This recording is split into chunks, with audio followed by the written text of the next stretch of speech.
Stewart here of the Two Live Stews. I want to tell you about Herbal Erect, a male enhancement instant drink made with natural ingredients I now use. It is specially formulated to improve any intimate encounter and maximize your sexual potential. My boyfriend's only 32 and didn't have any problems in the bedroom. I bought Herbal Erect for him to make our experience even better. Now after sex, we both say, OMG, that was great. Remember, sex is supposed to be fun and enjoyable. For a free sample, visit herbal-erect.com. That's herbal, the dash symbol, erect.com. Also available on amazon.com.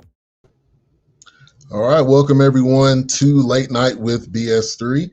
And on tonight's show, we have a very special guest, Denny Lennon. He has a video podcast himself called Sports Stories with Denny Lennon. We'll be talking about his LA roots, also talking about his sports fandom in LA, his podcast journey. Also, he recently had a great interview with Jerry West. So we'll be discussing those things. Let's go ahead and bring him forth. Denny? Yo, Ben, what's up? Hey, what's up? How's it going? Thanks for having me in, buddy. Definitely. So let's give a little bit of background on yourself, where you're. I know you're from LA, but give the listeners and the watchers a little bit about yourself. Absolutely. Hey, first I got to ask you, I was bouncing around on your site. It looks like you got a lot of shows. Yeah, quite a few. And we do sports, music, life, comedy. Nice, man. You get after. I felt like I was looking at like a menu at Cheesecake Factory where you just slipping through. I'm like, damn, this guy does everything. All right, and welcome to our sponsor up front there. Definitely. Hell yeah. All right, so congrats, man. It looks like you're doing great work. So yeah, right. I was born in Venice, California, which a lot of people know, like the Venice Boardwalk and the skate and all the beach culture of Venice. I was born about a mile inland in Venice, California. And I was born the first year my UCLA Bruins won the NCAA championship in 1964. So I grew up in a different Venice than there is now.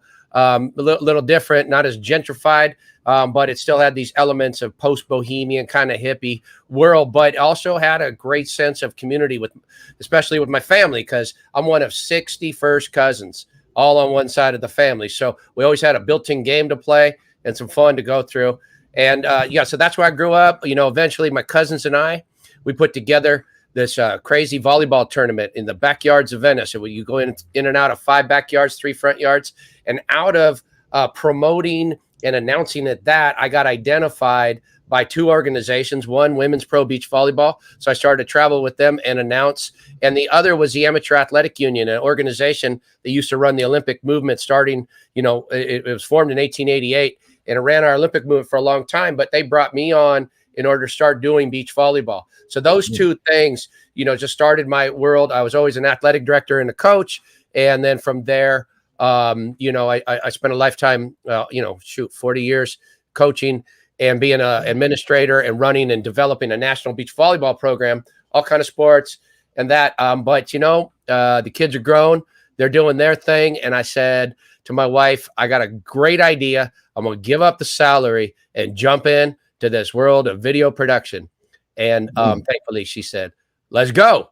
Right. I was going to say, what did she say? She said, let's go. Now, luckily she said, let's go. And I got to give her a shout out, man. It's her birthday today. So happy birthday, Christine. Yeah. Wow. Yeah. It's happy Derby day. It's her birthday. It's a good day. So there you go. That's the short of it. Definitely. Awesome. And yes, happy birthday to your wife. She let you come on the show tonight. Yeah, she did. Right. Because we were at a Derby party. I'm a big Kentucky Derby fan, not necessarily all the way through horse racing, but I'm boys with Doug O'Neill, who's he's the trainer for I'll Have Another and Nyquist that won the Kentucky Derby. But Hot Rod Charlie ran in the show position today. I was hoping they were going to take it because that's a really cool story with that ownership group. They're all football players at Brown University. They're all like 27, 28 years old. They bought in a little while ago because one of them was a nephew to Doug O'Neill at Brown. He talked his boys in to putting in a few grand. They bought in on this horse who 3 years later is in the freaking Kentucky Derby. And they're called Boat Racing LLC because boat racing is their college drinking game. So that's what they named their group after. And Hot Rod Charlie ran in the show position today. I was hoping it was gonna run for the roses and take them because that would have been even a bigger story. But so I also want to just recognize fun Derby day, my wife's birthday. But boom, here I am with you, Ben. Awesome. Let's go. So we have a very interactive show, so we get comments and things. So we got Overton Claiborne. Thank you for tuning in. He said, good evening. He's a podcaster himself. His podcast is called Talking with OC. He does a variety of things. He's actually in, I believe, Sacramento. So he's Northern California. So I grew up in Northern California myself in the Bay Area. So we come down to LA at different times. Was always a Northern California fan. Now I know you already got the Rams hat on. You got the Lakers behind you. Yep. Talk about your fandom for your teams. Was that always there? Yeah. Well, look, there's this one great photo we use sometimes when we roll credits, and it's me, and I'm 8 years old, and I'm in my backyard, and I am imitating my favorite player, Lou Alcindor, who, of course, is Kareem Abdul-Jabbar, the greatest scorer in the history of the game. But I had to knock down 10 hook shots in my backyard before I would get dressed for my own first Holy Communion. And my mom, knowing me quite well, decided to snap the picture instead of crack the whip. So I got to appreciate that about my mom. And so I've always been into sports. But it was that same year, it was 1972, right, that my godfather was friends with the Laker coach. And he took me to go watch the Lakers practice at what was then Loyola University, now Loyola Marymount. And I got to sit on the little practice bench off to the side and watch Wilt Chamberlain and Jerry West and Gail Goodrich and that whole team practice. And it was crazy, right? They would just like walk off. I go over, I shoot the ball a little bit till they came back. I'd hope one of them would grab the ball and pass it back to me, something like that.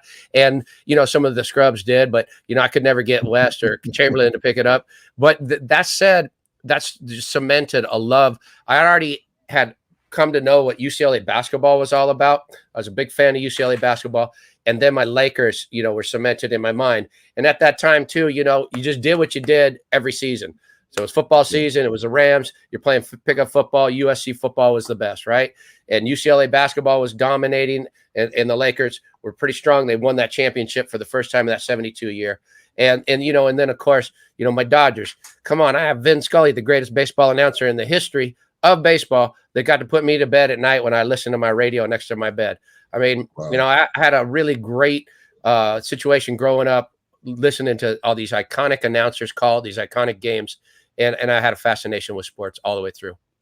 Awesome. It's the same way for me. My dad was the one that got me into sports. I remember watching, going to Warriors games, going to Giants games, A's games. That was like our thing we always did. And he got me into basketball and viewing and watching. So I definitely know, from birth, I was always a fan.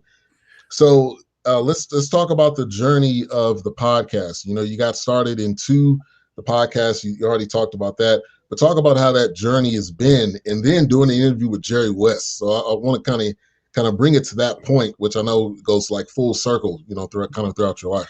Yeah, it does. There was something I always did all along the way, as I was both like, an administrator in some sports and a coach in others and stuff. I always was fascinated and found that there was a power to the media. And so I always had a promotional kind of bent to me, like my grandfather, I never knew him. But when he came from the Midwest and he made his way out here, he came out because Thomas Ince, the one of the founders of the movie business out in Venice, brought him out to like be a promoter for his silent films and subsequent talkie films. And so I think I have a promoter gene inside of me. And so I always understood the power of a story and of promoting what you had in front of you through media that was available to you. So I found a way to get on local cable. I found a way to promote and have taglines like that backyard volleyball tournament. I immediately called it the world's largest backyard volleyball tournament. And it caught on. People reprinted that. When I would run some other tournament, I call it some ridiculous stuff like the largest middle school volleyball blacktop tournament in the country. Right. But it get picked up in the papers. And I started to find that. I started to get hired a little bit here and there. I would call some stuff here and there. So that always was part of my life. And when I finally got, I was 10 years at this one particular school on the west side of Los Angeles. I was an athletic director there for 10 years. And when it got to that point, I just said, I never really followed through on this media thing. And so that was the idea, was like, great, let's give it a shot. Let's see where this goes. And so when we jumped right into it, it wasn't easy, but we started to figure out a few things. We still suck at a lot of things that are part of it, but we do some of the things really well. Like, I'll give you super credit, man. You got sponsors on a lot of your shows, and it's impressive. And really, most of my sponsors have been local ones that I knew because I used to coach them, and they own a business now, right? Yeah. So, like, some of the parts of the business I don't do as well as others, but some we do particularly well. We always shoot a compelling, I think, story, shoot on high resolution, so it's fun to watch. And slowly but surely, I was able to use my contacts, AAU, from my amateur athletic days, my family, other people that I knew, and get to better and better guests. And we kept escalating until, my cousin, older cousin, Wayne Boley, always had my back. And Wayne said, hey, you're good enough now. How about if I bring Jerry West by? And I had met him one other time when he came by my school, but I said, great. And he did. And he came to our house, man. He like walked in the front door, like me and my wife were like, oh my God, it's Jerry West, right? I seen that video and I was like, wow, Jerry West. I thought it was in a studio somewhere, right? In a central location. And I seen him walking in your house and I'm like, wow, that is mind blown there. And I try to be, the ultimate journalist, right? I'm like, I was prepared. I had everything ready because I know his life, but I even prepared more. But then every once in a while I'd look up and while he's answering a question, I'd be like, that's Jerry fucking West, man. Jesus, it's Jerry West right in front of me. That was my idol as a kid. I was like, oh my God, but it was great. I thought the interview came off well. We were able to divide it into a multi-part episode, and it got nominated for a couple of short films. And that was really good one from the CAC Dosen Award nomination, and also in a Palm Springs International Film Festival and stuff like that, which was really cool. I think his name had a lot to do, with that. And I think too, we did a good job of digging in to some of the parts of his life that he hadn't always talked about, because he mentioned that later, to my cousin when they went and played golf. He's like, man, that was cool. He was really prepared. He knew a lot of things that I'd even forgot, from his days being a high school basketball player, through what he did in college, through especially his time with that 1960 Olympic team, which is super legendary. Those whole Olympics and that team, off the charts. I mean, that could be a documentary in itself, just that 1960 Olympics. Yeah, really. I mean, it was awesome to see it and also get to know his background. That's something I didn't really know a lot about. So hearing that portion of it, knowing he grew up in West Virginia, knowing that his brother, that was really touching, seeing that his brother passed away. Mm-hmm. He was kind of on his way home. So amazing. And he's the logo. Like, that's to have the man that is the NBA logo. Right.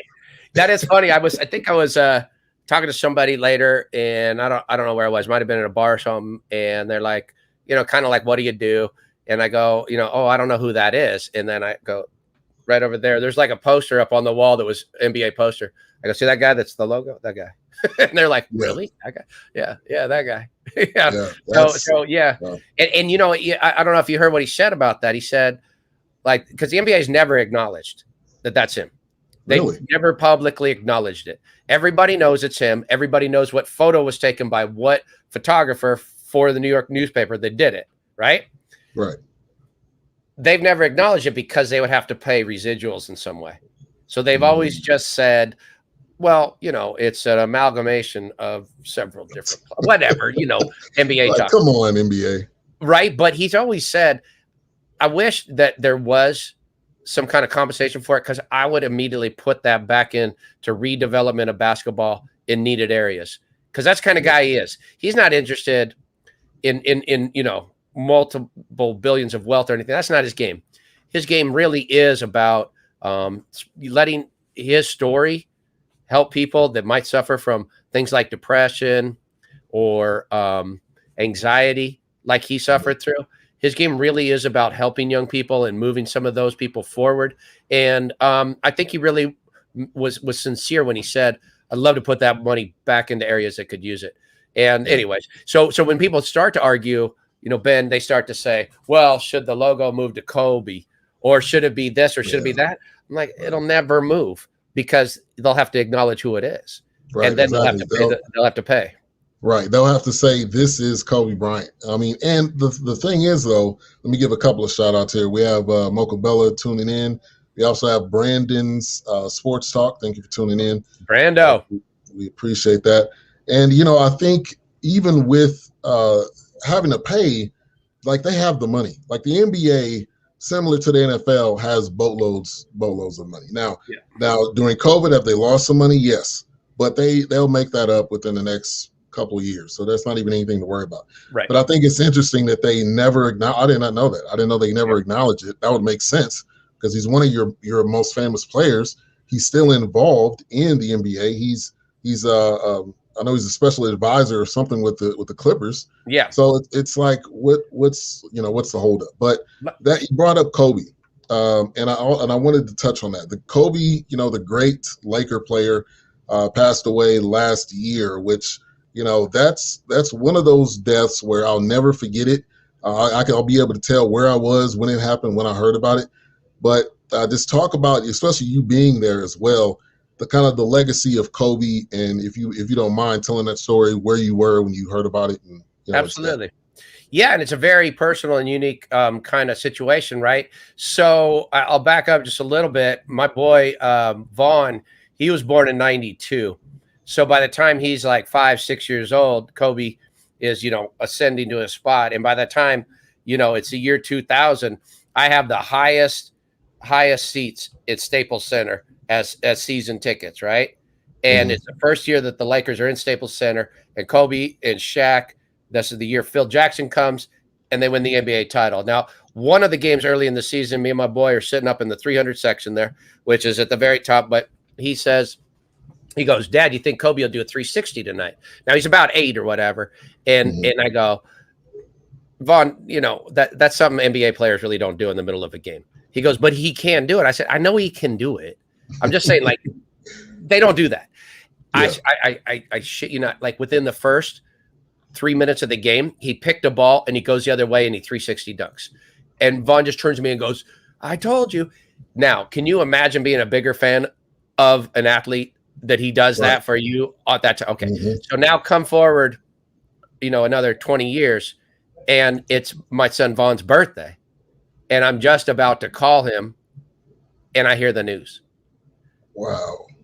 And wow. On his birthday. On his birthday. And so it was like, so it like kind of tied that personal part of it to the iconic part of it. And at the same time, I'm putting out these podcasts. So it's a story I can cover because I had just interviewed the Lakers studio host, Chris McGee. And I just finished that series with him. And so he was the guy who was on our local cable that was the guy who like took us through this whole mourning process. Right. Then I was lucky enough to go with Trisha Dahl, and we went to Kobe's memorial service, and we got in that lottery. We got in there, and so we went. And that day, it was surreal. People were dressed like they're going to a playoff game, but they didn't act like it. Right. And that same day, helicopters are up in the sky that are shooting for local cable or local TV or whatever. And you're just like, woof.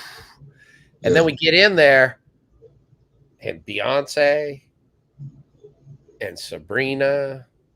I mean, the cast of people that came up there that performed was so heartfelt.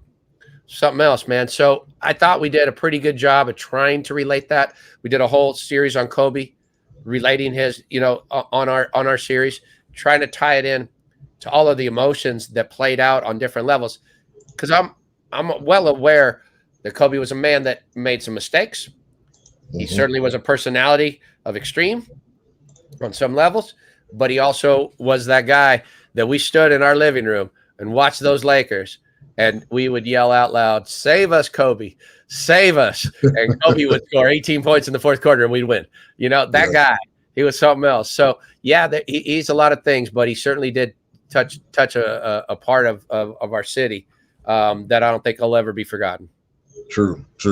Also, we have Corinne Jinbo. She said Bay Area in the house. Okay. I told her I'm from Emeryville, so I'm from the Bay Area myself. So definitely shout out to the Bay Area people tuning in. I know Corinne. I know her. I think I know who that is. It's a Bay Area legend.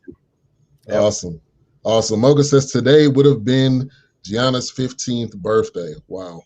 And they just released a a clothing line, Mambasita, that they just released. The Warriors players just had it on today. So wow, his legacy is forever. And I know some people didn't like him as a player. I wasn't a Lakers fan, so I didn't necessarily like him as a player, but as a person, that's just somebody that you have to respect. And now when you look back, now when I look back, I'm like, hey, he was just extremely passionate about what he did, and he wanted to drag people and bring them up, kind of similar to a Jordan, The Last Dance, which was a great documentary. It really got you to see why Jordan was the way he was, which I'm sure we're going to probably see a Kobe one soon. One of the things I think we're going to miss the most about Kobe is what he could have done for the women's game. Now, when I told you I was 10 years at a West Side school, that was an all-girl school, and I was honored and proud to like elevate a level of play for girls. That I love football, but it was so different for me to be in an atmosphere that didn't have football ruling your budget, ruling every decision you made, right? Because that's just the way it is at most high schools. It's all about the football thing, and then everything falls into. It was awesome to have girls athletics be front and center all the way through. What Kobe was starting to do with his daughters and to elevate the game at different levels. That day at his memorial, Sabrina, unbelievable. Like, now I had Sabrina on a show. I was the host of the 90th AAU Sullivan Awards. It's given out to the top amateur athletes. So she came on, and she was on that show. And the day before, we set them up on the Zoom or whatever. And so, she didn't show what she showed that day, which that day she showed like aptitude and heart and a lot of emotion. And then she goes that night and sets the NCAA record to become, the first ever that went, points, assists, rebounds, right? That was the night. And she did it with the flu. I was like, that's a Kobe move. Kobe, right? That's a Kobe. Kobe comes out with a torn Achilles tendon and makes 2 free throws before he goes back in. Like, that was a full Kobe play. So what Kobe was about to do for women's basketball and probably women's athletics, it's a shame that he didn't get a chance to follow through on that. Yeah, that's so true. So to Brandon says, do you see there being a Kobe statue in the future at Staples Center? 100%. If they're not in the plans of doing it right now, that's a travesty, because even before he passed, there already should have been some plans. So I'm saying, come on, take out the Oscar De La Hoya. All right, I love Staples Center, and you walk through there, and you got Shaq, Kareem. Okay, you got all of the icons. Luke Robitaille, no problem. Gretzky, no problem here. They didn't even have to play at Staples Center. They, like, for instance, Gretzky, like, he played at the Forum, but that's okay. Gretzky redefined hockey. Oscar De La Hoya, okay, got it. He won a gold medal. That's about it. Because he had an agency that pushed. So take that one out. Put Kobe right there. It's front and center, right? So come at me, De La Hoya people. I don't care. Like I'm saying, he was good. He was fine. He wasn't that great of a pro. But he doesn't deserve it. He's the only one that sticks out over there.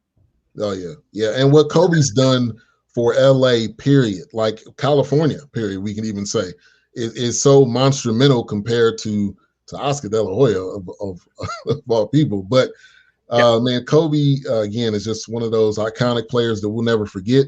I don't think you can really compare him to anybody as of yet. Now, I think you can compare his games to Jordan's. I don't know if you've seen like kind of side by sides of how they play, and Jordan talking at his funeral, which, man, I'm sure there wasn't a dry eye in the building. Unbelievable. When Jordan got up there. It was. And nobody, even journalists, really didn't know that relationship existed between the two of these late night phone calls. Like nobody knew that like Kobe was calling him at odd hours to like break stuff down with him and to look to him for mentorship. Now, a lot of us knew when Kobe was living over in Italy that like his grandfather would send him tapes of NBA games and NBA like highlight packages, and that he copied Jordan's move. Yeah. Like we got that. Like that makes sense, right? Yeah. That he would do that, and that he was in that environment. But nobody knew that those two had that relationship until Jordan disclosed that that night, that day at the memorial, and it was heavy. It was like, wow, like, you know, and then Jordan even, you know, made a joke about himself crying and another meme coming up on him, and it broke the place up, and it was that needed kind of like laughter during a memorial service. But yeah, Jordan, I had a lot more respect for Jordan. Not that I didn't before. It's just my boy Ray Castro. Ray, he loves Jordan so much. I always got to like be like, dude, step back. Kareem scored more points than him. Now, I get it. Jordan was the best. Got it. But that day I was like, more respect for Jordan than I had before, because he showed humanity that he doesn't always show. And it was very nice to see. Yeah, and The Last Dance did that too, because I knew him as Michael Jordan, the idol, the guy that's way over here. And you got to see him cry. You got to see he was crying about his competitiveness and winning. Yeah. Like you got to see the ins and outs of his life. You know, they didn't talk a lot about his divorce and his kids and stuff, but obviously this was about the Bulls. But it really zeroed in on Jordan. So that to me was, I think, one of the best documentaries I've ever seen, just because you got to see a real side of Jordan that you normally don't. Yeah, I thought so too. I thought that was, and it came at just the right time, right? Like, right, because we were all shut down. We all had to stay inside, and then all of a sudden, like that, and I was like, okay, come on, give me the next one, please. Yeah, that was great. Yeah, that was one of the best sports docs we have out there. And I forget, like I have so when my kid, the same kid that saw Kobe dunk or whatever, so when he's little, he knew Jordan from Space Jam. He didn't know him from the Bulls and stuff. And I would always tell him, I was like, yeah, that he's no joke. He's the best, Vaughn. And Vaughn's like, okay, whatever. And then he saw him when he played for the Washington Bullets or whatever. The Wizards. I don't know. I forget if the Wizards at that time to the Magical. And he turned to me and he said, he's not that good, Dad. And I went, I mean, he's a Bull and he beat my Lakers, but my heart broke. I said, okay, Vaughn, he is that great. So it's so great to tell my son, watch this. You're going to see. Wait till you see what, like those highlight packages of the things he did on The Last Dance. Oh, man. Yeah. Amazing. Yeah. So you interviewed Jerry West. We talked about that. What are some of the other, big names that you've interviewed, or some of your favorite interviews that you've had on Sports Stories? I'll tell you, I got a few favorites, but I'll tell you one, and it comes from your neck of the woods. I if I'm not mistaken, because we've done 82, but I think it was Folsom High School that he might have come from, but his name was Norm Bass, and Norm Bass and his brother Dick Bass. Now Dick Bass was an All-Pro running back for the Los Angeles Rams in the early 60s. Norm Bass, he played all sports, great high school player, but back in that day, Northern California played Southern California in what was called the Shrine Game. And that Shrine Game was everything in the 60s, 50s and stuff for football, right? And he came down, he threw for 2 touchdowns, he picked a ball and ran for a touchdown. And then he also kicked like a field goal or whatever, right? And then some other kid got the MVP because he was the black kid. So he didn't get it. And I didn't know his story. And here's how I met him. I was over at my local YMCA, and I would warm up next to him before I went swimming in like the senior pool.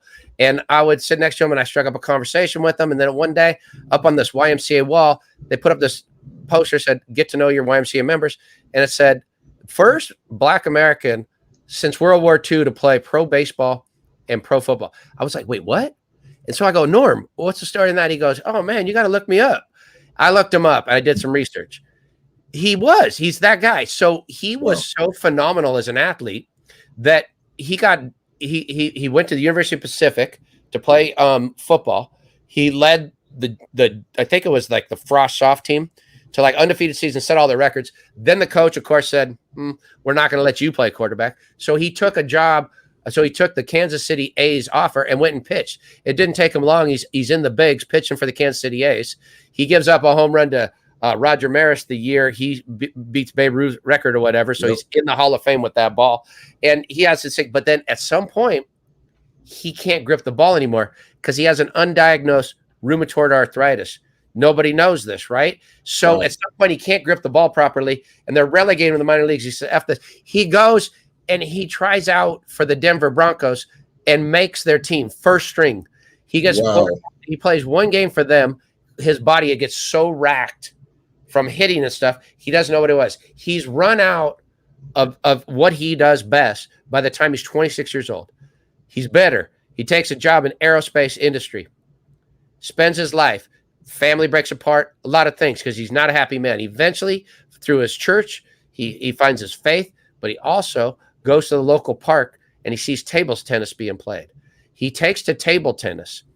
And because he's got these incredible athletic instincts and this ability to chip the ball, he makes the U.S. team as a Paralympic athlete, because by this time he's been diagnosed. They could never get his meds right, the whole thing. He finally gets to the point where he's diagnosed Paralympic athlete, makes a U.S. team, goes in 2000 at the age of 60 to the Sydney Olympic Games and wins the bronze medal. Now, that is a crazy story. And the dude is as funny as it comes. He's kind of like Muhammad Ali, Red Fox, hilarious. He talks nothing but smack, but it's hilarious. So you love him.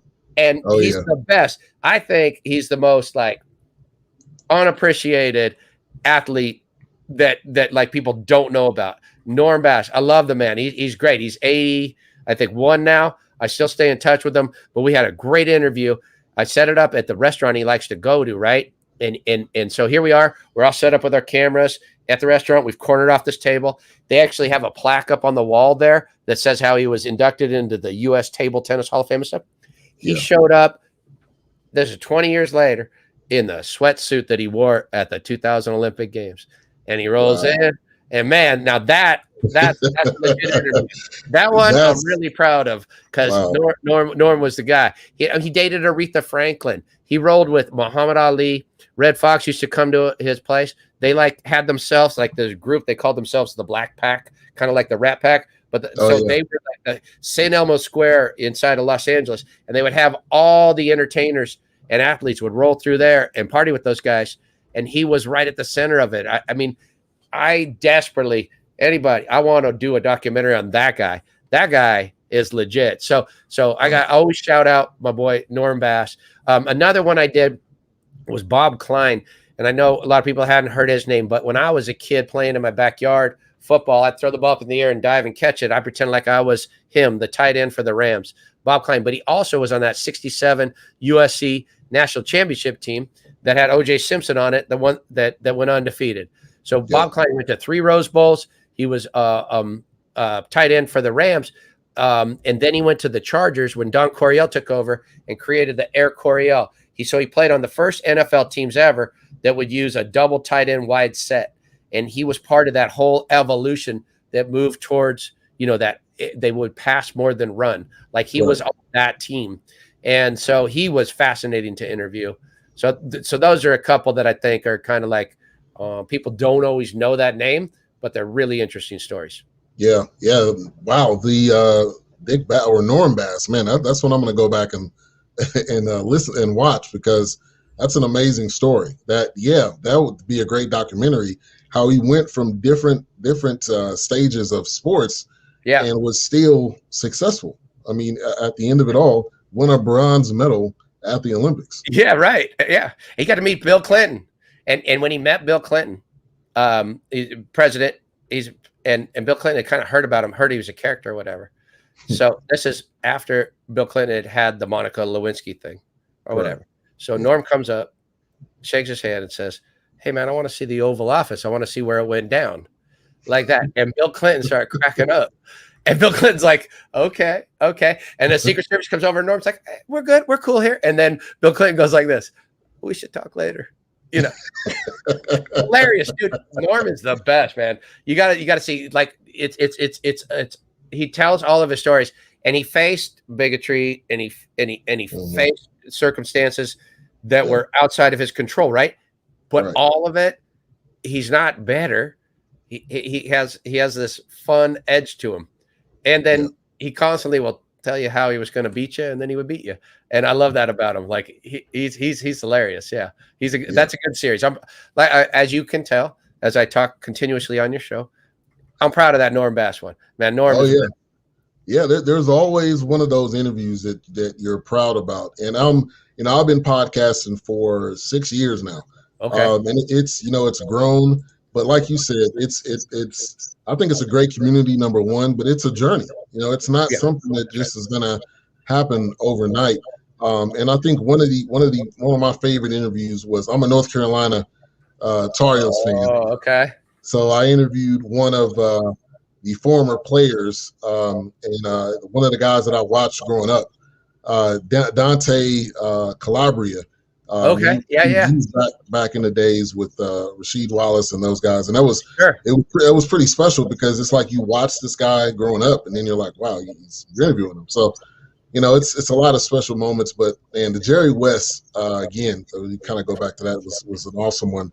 Who was your teams growing up? Were you a Sacramento Kings guy? No, so I was an A's fan, Warriors fan, football. Football, I was a 49ers fan growing up. So Joe Montana during those days. Oh, good. Handed off to Steve Young, and they just kept winning, didn't they? Oh, yeah. Yeah, Steve Young got that monkey off his back. And Ricky Waters, I remember that Super Bowl. There was a lot of fun moments. Yeah. But college, I'm a North Carolina fan. My family's originally from North Carolina. Okay. So that's kind of how that ties in. Now, let's talk about that hat you have on, the Rams coming back. What was that? How excited were you when they came back? Also, how did you feel when they left? And the LA football it's a tumultuous relationship. I mean, so kind of talk about that. So I'm a kid. I got to go a few games. Like I even up there, I keep everything. I just staple stuff up in my garage, which doubles as a studio. Yeah, everything. So I got things from 1974 when I was going to Rams games. And so they were at the Coliseum and life was good, right? When they moved to Anaheim, which is really, not that far from where I am now, when I look at it now. But when I was like 14 or 15 and they moved, I was not down with that. Like I thought they moved to another county. I was like, oh my God, I can't believe it. How could they possibly do that? They're going to play in the same stadium as the Angels. You got to be kidding me. And then they go to the Super Bowl. And that was that Super Bowl that Pittsburgh, pulled away in the fourth quarter and beat them. And I wanted to root for them, but I was so upset they even moved to Anaheim. And then they go to St. Louis. And I was not down with the Raiders. And here's why. When the Raiders came to LA, I was so upset for Northern California because they were so cool. I knew Northern California as the place that the Hell Angels came from, that motorcycle gang. Oh, yeah. And then NFL films would be like, and a wind blew from the north, and with it came the Raiders. And I was like, man, that's legit. Those guys are so cool. And then they come to town, and everybody in town jumps on the bandwagon, oh, we're with the Raiders. I was like, no, dude, that's cold. They should be up in Oakland. They should be up in Oakland. Exactly. That was Oakland's team. And so when the Rams moved to St. Louis, I was like, fine, whatever. So now you're just an NFL fan. It did get a little bit better because you would get multiple games because nothing's out of, everything's out of market. Right. So that side of it. But so eventually when the news came 20 years later that they were coming back, I said, okay. back on the bandwagon. You know who brought him back? One of the key figures is James Butts. James Butts is the mayor of Inglewood. James Butts used to be the chief of police at the Santa Monica Police Department. And I used to run this beach volleyball tournament that benefited the kids of the local, through the Police Activities League and Boys Club and so forth. And I ran this beach volleyball tournament with pro beach volleyball players, celebrities, and and so he was one of my celebrities. And he came and he saw me the day before working out some of the junior players that I had a day before. And he said, you look like you're a coach or something. And I said, yeah, but I'm promoting the event. He goes, oh, really? My name's James. Denny, hey, what's up? He goes, man, I don't want to look bad tomorrow. Can you show me a couple of things? I said, sure. I showed him how to have a small toss, serve it over there. I told him how to hold his arms flat if the ball comes to you. so forth. So the next day he comes in. It's the police chief of Santa Monica. Welcome, James Butts. He comes out, serves one over, gets a point. Serves another over, gets a point because they screwed up the ball. So now he's looking good. Serves another over. One of the pros hits it. He gets lucky. It bounces over the net and scores, and he goes off the court. He gets the celebrity MVP because he made such big noise. He turned to me and goes, I will never forget you. And he did it. He always remembers me. I bumped into him a few times. So that's my boy. My boy, James Butts, brings the Rams back. I sat in a restaurant with him. I saw him. He goes, Denny, beach volleyball. I go, yep. We sat and had a few scotches and watched on TV as the Rams were announced coming back. So I'm like, okay, I'm all in now. Inglewood, from where I sit right now, is 3 miles away. The stadium, the cathedral, the most beautiful stadium you'll ever see, is only 3 miles from where I'm sitting right now. Yeah. Okay? My boy James Butts brought him back. I am not a Chargers hater. I am an LA lover. The Chargers come in. So I'm like, we have, okay, this makes up for 20 years. Yeah. Yeah. Now the Chargers kind of threw me off guard because I thought they were happy in San Diego. They had their own little area there. So now I consider them kind of the stepchild of LA teams because I don't think their fans have transferred to LA, but the Rams were there. So it makes sense for the Rams. I don't know if it'll ever make sense for the Chargers. Well, don't forget that the Chargers were here in 1960 for a season. That's where they started, was in LA. And they were owned by the Hilton, Baron Hilton, and the Hilton, and the reason they were named the Chargers is because he just launched a credit card that after the cheer. But he had launched a credit card and he wanted people to charge, so he called them the Chargers. Little known fact. That said, they moved not long, but they did start it. Now, they didn't have a legacy here or anything like the Rams did, but they did start it. Now, that said, they were not happy in San Diego because most of California, as you may well know, will not vote to finance a stadium build. You're going to have to build that privately. That's just the way. That's just the way you got to roll in California, building athletic stadiums. Whatever. That's how the voting population rolls. So that didn't happen in San Diego. They had substandard facilities there, and they did have a beloved fan base, but that fan base doesn't translate up here. It just doesn't. They didn't dig that. And when they came here, they made one massive mistake. They came in and tried to do this logo that looked too much like the Dodger logo, and that pissed a lot of people off. Now, I remember that. Yep. It seems like a small detail. It's not. They shouldn't have done that. They screwed up. Now, that said, they got a legit roster. Oh, yeah, for sure. And they got a really good quarterback. Yeah, they do. I mean, he's a franchise-changing quarterback, yeah. So next year, Super Bowl is at SoFi Stadium. I call it I call it Sophie Stadium after Sophia Loren because it's so beautiful. All right. So at Sophie Stadium next year, that's the Super Bowl. It is not far-fetched that those two teams could be in that. It's true. Not. It's not that far out. It's not. They're going to outdo Tampa Bay. Tampa Bay got to play in their own stadium at a Super Bowl, but now two LA teams get to play in an LA stadium. Yeah, that's pretty awesome. And to go from, like you said, no football to two teams, I'm sure has got to be awesome. I mean, I know they're going to be picking up fans either way. And that stadium is awesome. So right now, currently, I'm in Dallas, and Jerry World, if you haven't been there, was the best stadium. But now this one in LA is the best as of right now. So I've been to AT&T for a Cotton Bowl and for a Cowboys game, and it's brilliant. It's unbelievable when you sit in there. That video screen, it's massive. The majority of the field, yeah. What's the community? Frisco? Arlington. No. Where Billionaires Row is, where Jerry basically owns the town and all the guys buy their homes. Is it called Frisco? That's Frisco, yes. Yes. Now I stayed there at the Omni or whatever, right across from their training facility. That's unlike anything I've ever seen. I mean, it is.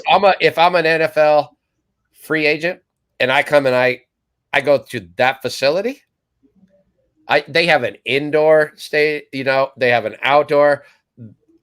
Oh yeah, Man, everything. Jerry does not hold off on facilities. He's starting to get there and he was doing that with players too. They're starting to kind of wheel that back. Dak just got paid, but the draft was this weekend, so kind of perfect timing with you coming on the show. How do you feel the Rams and the Chargers did? Did you pay any attention to it? Oh yeah, I did, but the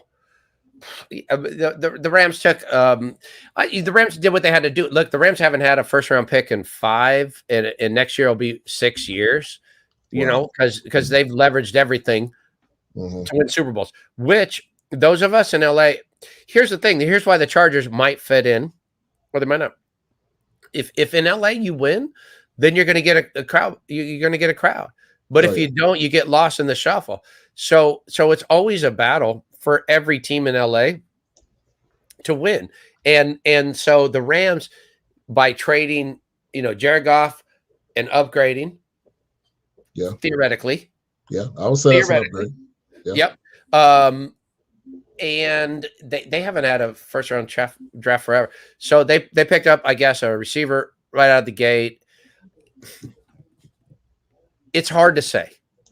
When you get into the 3rd, 4th, 5th rounds, you just got to rely on the guys in the room that they're going to make the right decision, right? And I think the Chargers, if I'm not mistaken, took a tackle. Yeah, I believe so. I was actually going to pull it up here. Yeah, but when it comes down to it, your scouts have to be.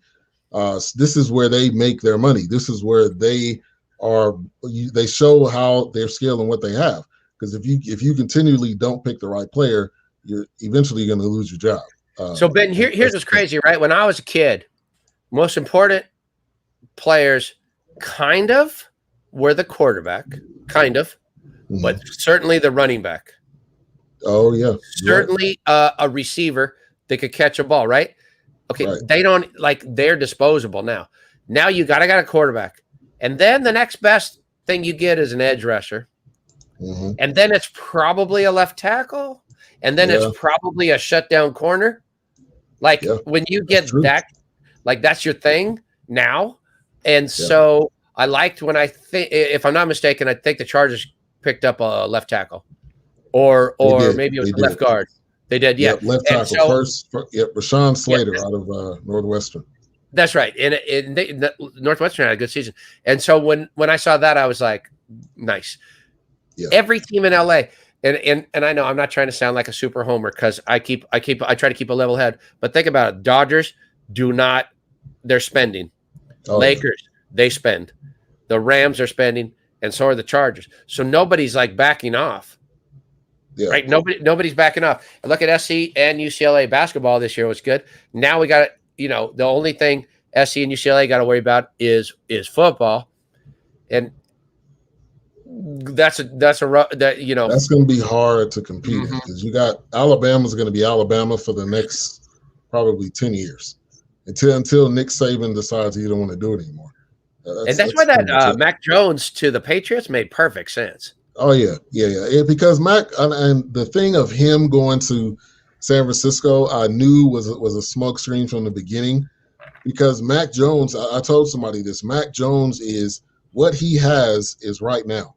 His ceiling is not as high as a Trey Lance and as a quarterback that's younger. Fields should have been picked before. That's what I thought too. Now, I've seen Fields play in person. I was like, damn, that dude.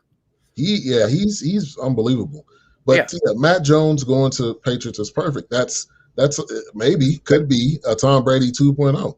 He could be, because he's going to come into that expectations, how we do things. This is the thing, and he had 4 years of that, or 3 years, whatever he had. He knows that. Saban, Belichick, they go fishing together, share ideas. So Mac's not going to be confused about what the expectations are. No, and I thought that worked out perfect. Fields is the one, man. I think Fields is going to be when you look at it later, he's going to be the one who got overlooked and shouldn't have gone that deep.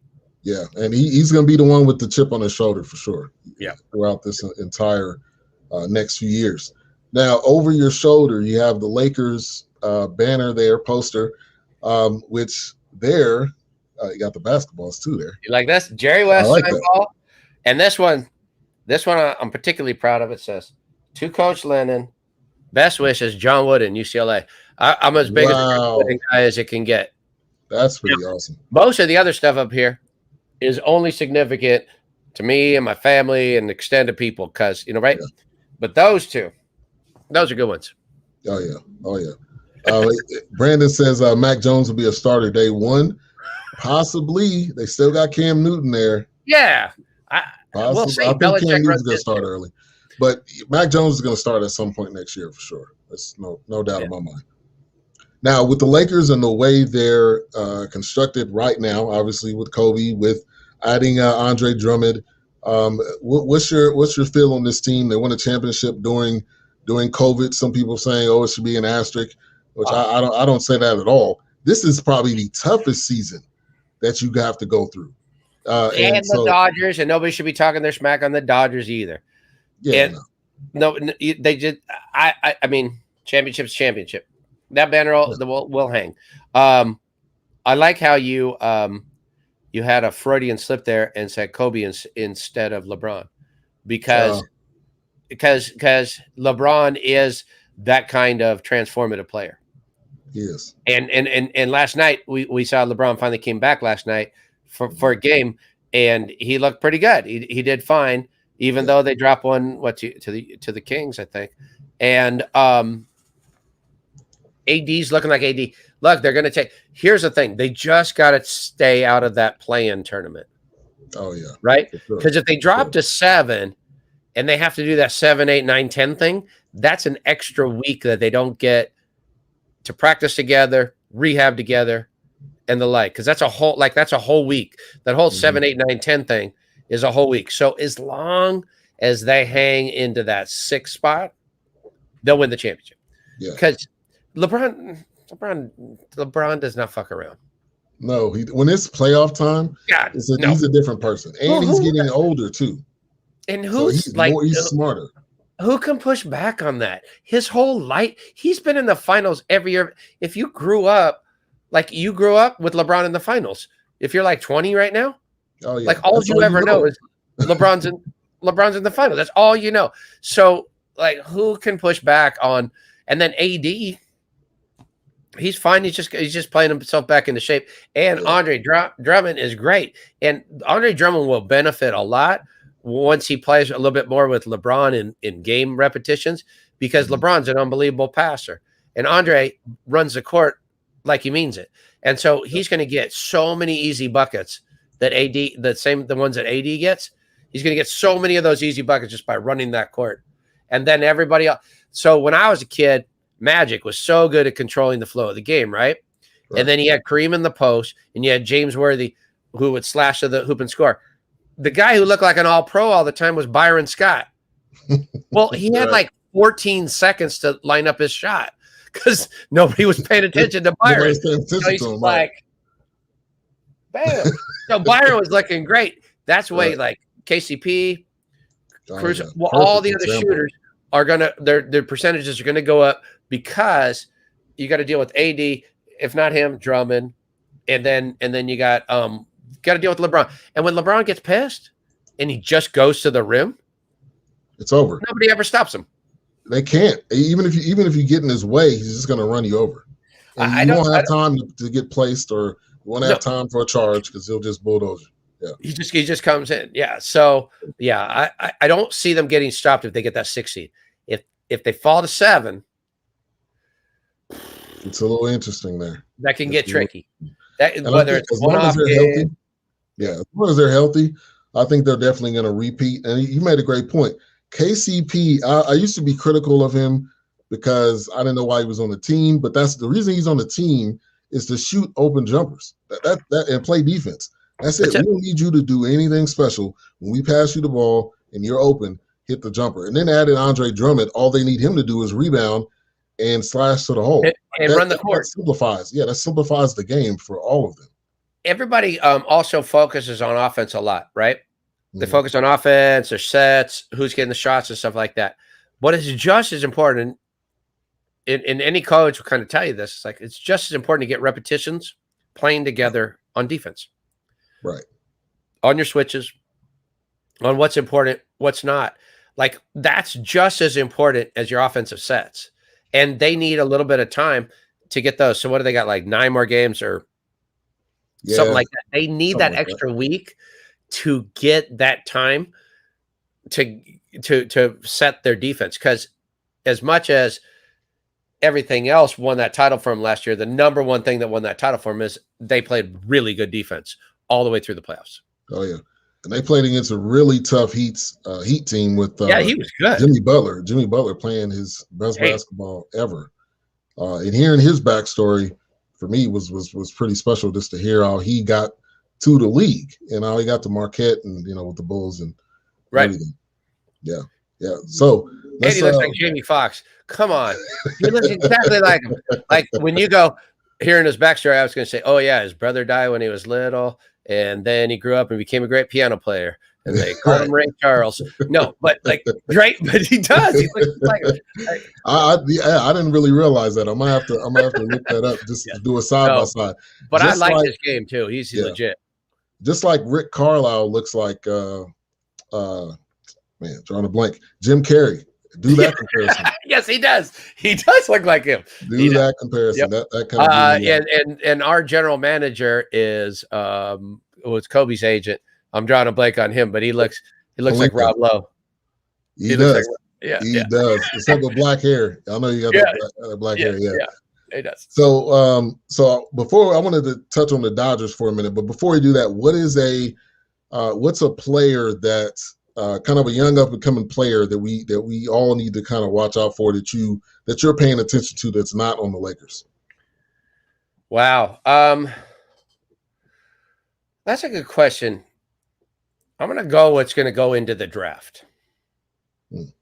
Okay. I stay pretty strong with my UCLA Bruins this year. And I got Mick Cronin coming up on my show soon enough. Nice. I'm gonna interview him pretty soon. But I really like Jaquez. I like that guy a lot. I was hoping he would stay another year, but he won't. But I think everybody is gonna undervalue what he can do for a team. There's something about his physicality on 100% basis. There's never a time he is not bodying up and fighting for the next thing. And he showed he can also score. So I'm just going to put a little asterisk on that guy. Like, let's keep an eye on my boy Jaquez and see if he doesn't not only make an NBA roster, but contribute.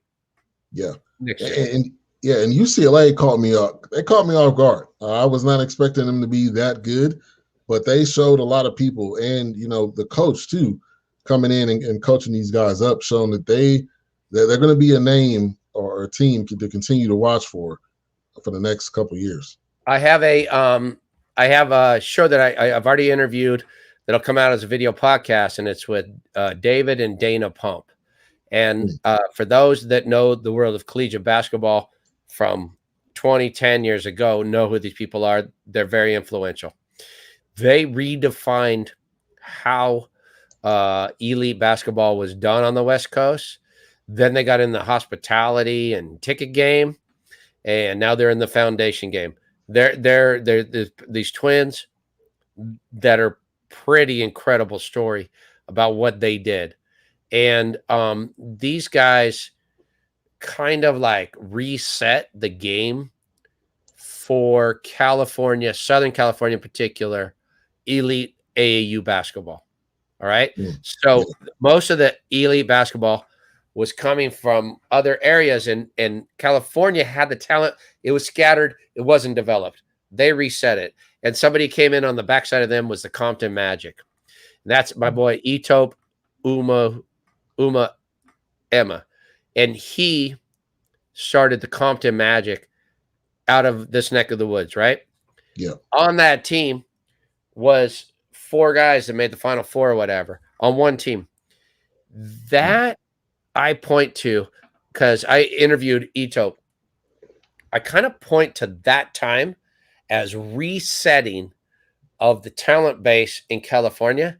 And that's kind of why I pointed out Hot Cass, because I see that influence, what that 15-year span did, will pay and will work its way through the NBA in the next 15 years. Oh, yeah. That's definitely going to pay off dividends because, I mean, that's there's some talented kids on the West Coast. I know they're East there. Coast and, down south gets a lot of love there, but the West Coast guys are definitely there. Westbrook is a prime example. I watched him in high school. He played at Lusinger High School. They're called the Olympians because they hosted like rifle shooting in the Olympic Games in like 1932. So they get to use the Olympic circle as their logo. Wow. Cool, legit. Nobody knows like why they get to use it, because nobody gets to use the Olympic circle. Oh yeah, no. They get to use them because of that. But I watched him in high school and I thought, here's me. I go, that guy would be really good at track and field. That's what I thought. I was like, that kid be really good at track and field. Yeah. Yeah. I think he's good at basketball. Now he's great at basketball. MVP. Crazy. So let's go over to the Dodgers as we're talking about LA sports. Obviously, Kershaw, they added Mookie. They just keep getting stronger. I don't see any reason why they can't repeat, but I'm happy Kershaw got that off his back, because that would have been the thing that people would have said, he's great, but he doesn't have a World Series. Yes, as am I, and he made a big contribution once again. And so it was always heartbreaking for those of us that love the Dodgers and always have, to see Kershaw's ERA go up and that kind of. But right now, the Dodgers, the only guy who's hitting is Justin Turner. Everybody else isn't hitting right now. Now, does statistics, does our eyes tell us that that's going to turn around? Okay, yeah, it does. But they are not hitting the ball right now. Their pitching staff, though, is ridiculous. It is so good, man. Like Kershaw's your number 5. That's what's crazy right now. That's what's crazy right now. And he's a little pissed off about that, so he's pitching really well lately. But like Bauer is so good. Walker Buehler is nearly unhittable. Dustin May. I mean, they got the pitching is there. And so we all know when it comes to the playoffs, it's pitching. That's what it comes down. Wait. There's something else. Cheating, apparently, like the Houston Astros, apparently that also is a thing. So if you're really good at like banging trash can lids, apparently that is a key to victory. But outside of cheating, pitching is a very important part of the playoffs. And so do I think the Dodgers bats will work themselves out? Yep. You're not going to hold Corey Seager back. You're not going to hold all like Pollock, the whole line. Bellinger has been out lately. You're not going to hold, like, if you're hitting number 8 in the Dodger lineup, you're hitting number 2 or 3 in a lot of other MLB lineups.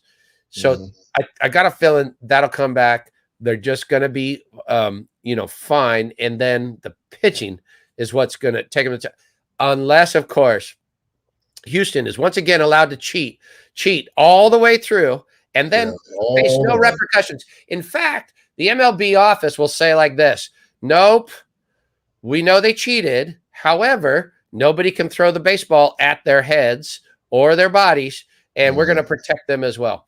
I'm still bent about that championship, because not only did they cheat, but nobody got to throw the baseball at them the next year, because that's how you, like, everybody checks.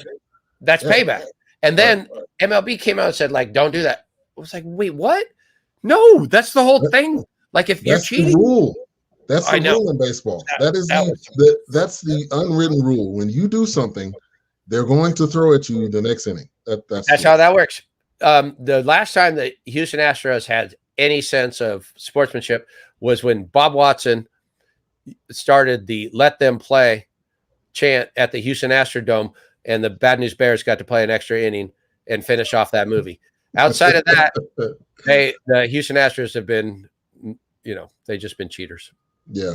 Yeah. And then the Major League Baseball, they're probably their defense is, well, we fired the coach. Well, we did this, but no, they cheated, like literally cheated, and we So all knew it. the guy who anyways, Chris Lunow was their general manager. Okay, so he was also the dude who got moved out, I think, of St. Louis for like accessing a bunch of files digitally that he shouldn't have. And then he went to the Astros, and then he was the guy who got fired as the scapegoat. Yeah. But he was the guy who got me tickets to game 2 of the Astros game because his niece played at my school that I was coaching at the time. So like, I don't know. You were there. I would love to like call him up and go, "Hey dude, why don't you come clean on my show?" Yeah. But I got a feeling after I just said that he might not do it. He might not do it, yeah. Okay. Yeah, as long as he doesn't watch this, we're good. Yeah. Don't send him this interview at all. No, edit this part out. No, you keep that one to yourself. Yeah. But yeah, man, it's Jeff Lunow. Chris Lunow is who I know. Chris is the dad. Okay, so it's Jeff Lunow.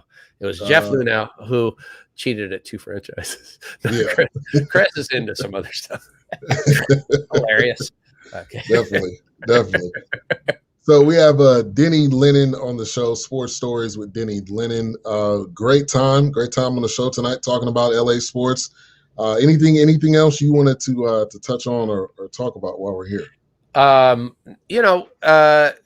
Just people going to what I got social media. So like a couple of things that have happened that are significant, right? One is, that are helpful. We got syndicated locally out here in Los Angeles, in and around Los Angeles County, which is 9-10 million people. So we're on LA 36 channel with our previous shows. They're playing there. The other thing is, recently I've had a guy by the name of Harvey Kubernick that has joined my team. Harvey Kubernick has written 19 books that have all about rock history. So anybody from Leonard Cohen all the way through Jimi Hendrix, he's written. His book have been optioned for documentaries, like the one about Laurel Canyon and the California Sound and the like.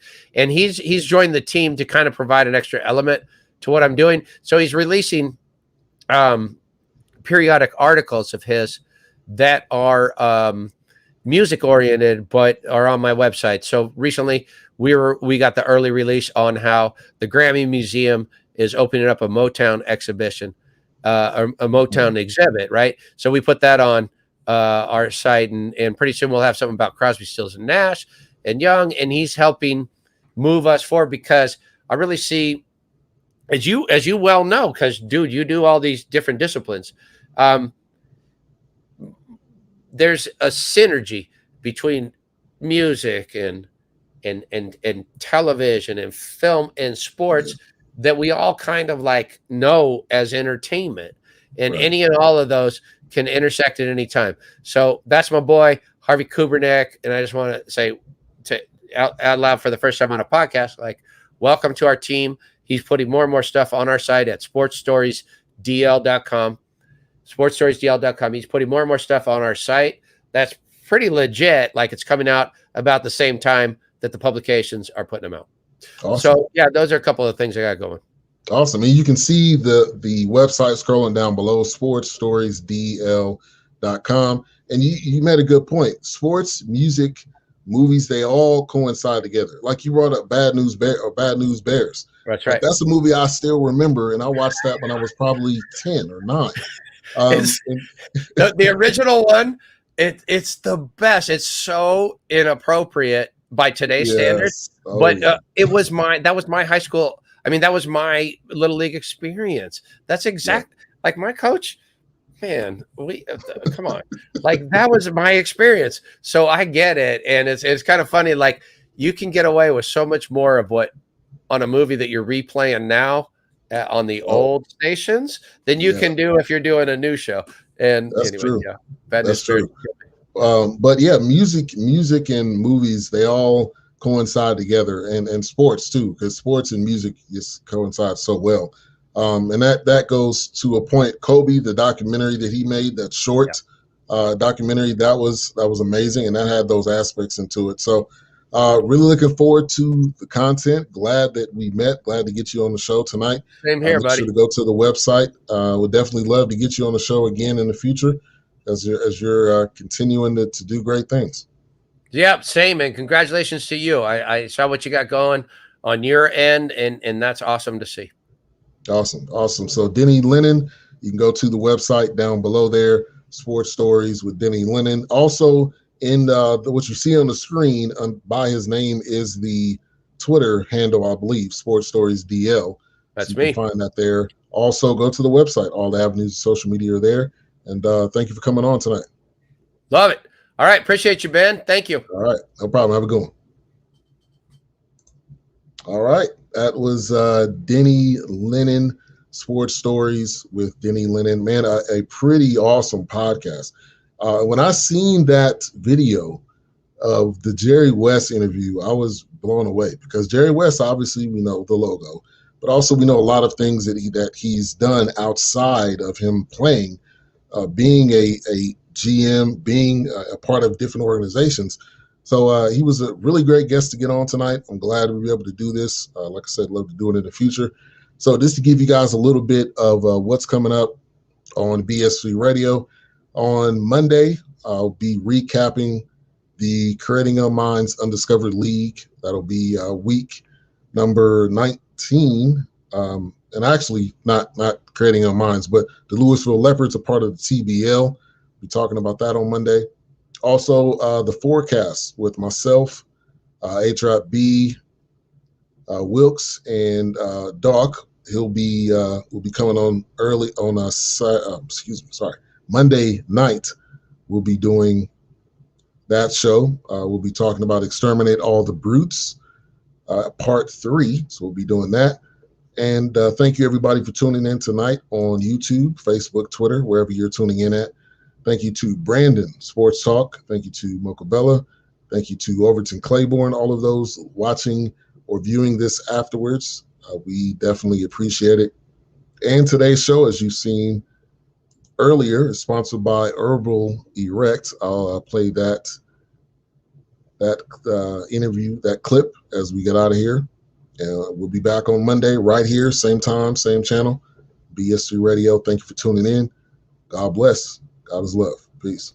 Ryan Stewart here of the Two Live Stews. I want to tell you about Herbal Erect, a male enhancement instant drink made with natural ingredients I now use. It is specially formulated to improve any intimate encounter and maximize your sexual potential. My boyfriend's only 32 and didn't have any problems in the bedroom. I bought Herbal Erect for him to make our experience even better. Now after sex, we both say, OMG, that was great. Remember, sex is supposed to be fun and enjoyable. For a free sample, visit herbal-erect.com. That's herbal-erect.com. Also available on Amazon.com.